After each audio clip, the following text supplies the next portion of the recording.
مرحبا بكم أحبائي مشاهدي قناة عصر العلوم.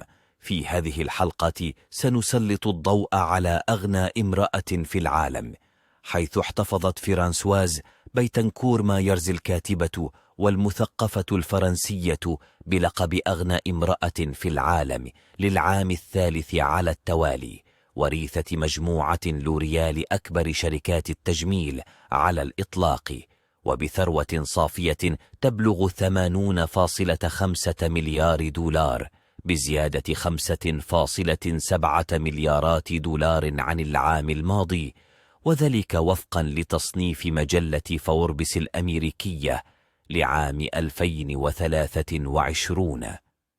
وتعد فرانسواز بيتنكور مايرز 70 عاما الوريثة الشرعية لوالدتها ليليان بيتنكورت التي توفيت عام 2017. وورثت فرانسواز ثروة بقيمة 49.3 مليار دولار عام 2019. وتعيش فرانسواز مع عائلتها في العاصمة الفرنسية باريس، وهي متزوجة من جان فيكتور مايرز، ولديهما ولدان. لا تنسى الإعجاب والاشتراك معنا. شكرا لكم وإلى اللقاء.